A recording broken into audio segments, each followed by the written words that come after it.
सोलापूर अक्कलकोट महामार्गावर धक्कादायक प्रकार. गाडी अडवली, अनाथ बसलेल्यांसोबत. असं सर्व शांत झाले. हे असं घडलं की विश्वास बसेना. दुपारची वेळ होती. सोलापूर अक्कलकोट रस्त्यावर वाहतूक सामान्य. सूर्य डोक्यावर, पण तरीही वातावरणात एक अजब शांतता. या मार्गावर काहीतरी बिनसलंय. लोकांना कळत नाही, पण जाणवतंय. नक्कीच गाडी चालवत होती अण्वी. सोलापूरची तरुणी, नोकरीसाठी जाणारा तिचा नेहमीचाच मार्ग. पण आज काहीतरी वेगळं. रस्त्याच्या कडेला काही माणसं हातात झेंडे घेऊन चालताना दिसत होते. पांढरे कपडे, मंद गतीनं चालणं आणि अण्वीच्या गाडीसमोर अचानक एकानं हात उंचावत थांबा असा इशारा केला. गाडी थांबली. क्षणभर गोंधळ. अण्वी विचार करते, देवदर्शनाला जात असतील, पाणी मागत असतील. गाडीची काच खाली केली. समोर उभ्या असलेल्या दोन महिलांनी थेट विनंती केली, बहीण, थोडं पाणी द्याल का? खूप लांबून आलोय, तहान लागलीय. अण्वीनं गाडीमधला जार काढला, बाटली भरली. त्या महिलांच्या चेहऱ्यावर एक उदास पण विचित्र शांतता. त्यांनी पाणी घेतलं. लगेच एक पुढचा शब्द टाकला, आम्हाला थोडे पैसेही देता का? पोटाला भाकर मिळेल. अण्वीने विचार न करता 200 रुपये दिले. हे पुरतील, ती म्हणाली. पण अचानक त्या महिलांनी एकमेकांकडे पाहिलं आणि शांत आवाजात म्हणाला, आम्ही 10-12 जण आहोत. एवढ्यात काय होणार आहे? बहीण, थोडं जास्त द्या. क्षणभर अण्वी थमकली. त्यांचा आवाज, त्यांच्या डोळ्यातील विचित्र अपेक्षा, काहीतरी अजब. तिनं सांगितलं, माझ्याकडे जास्त पैसे नाहीयेत. महिलांनी काहीही न बोलता नुसतं पाहिलं. थोड्या भीतीनं अण्वी पुढे निघून गेली.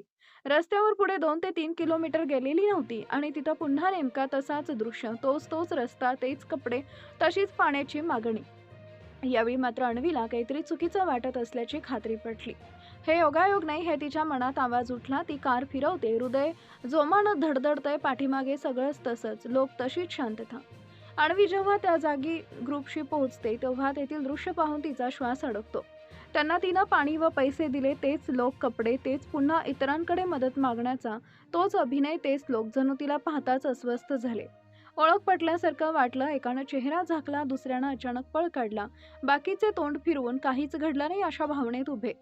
तन्वी कारमधून खाली उतरते, थेट त्यांच्या समोर जाते. आत्ताच तुम्ही माझ्याकडून पैसे घेतले, पाणी घेतले, आणि इथं पुन्हा कसे? आणि वेगवेगळ्या लोकांकडून तेच मागताय. त्या महिलांचं उत्तर, शांतता.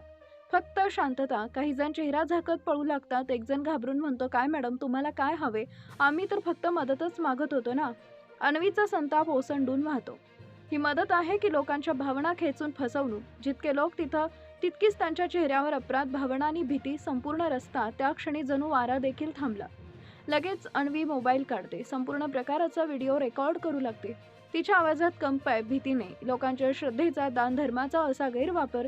दर 2 ते 3 किलोमीटर हेच लोक, तेच डायलॉग, तेच अभिनय. हे गरीब नाहीत, हा फसवणुकीचा साखळी प्रकार आहे. कॅमेरा चालूच आणि त्या लोकांना पळ काढताना पाहून असं वाटतं की हा प्रकार 2 दिवसांचा नाही, हे अनेकांना लुटत असावेत. शेवटी अण्वीनं पोलिसांना माहिती दिली. खरी गरज असलेल्या लोकांना मदत मिळाली नाही, त्यामागे अशा लोकांचा हात असतो, ती कठोर स्वरात म्हणाली. आणि शेवटी सगळं स्पष्ट होतं. सोलापूर अक्कलकोट मार्गावर रस्त्यानं जाणाऱ्या प्रवाशांना भावनिक ब्लॅकमेल करून पैसे उकळण्याचा प्रकार सुरू होता.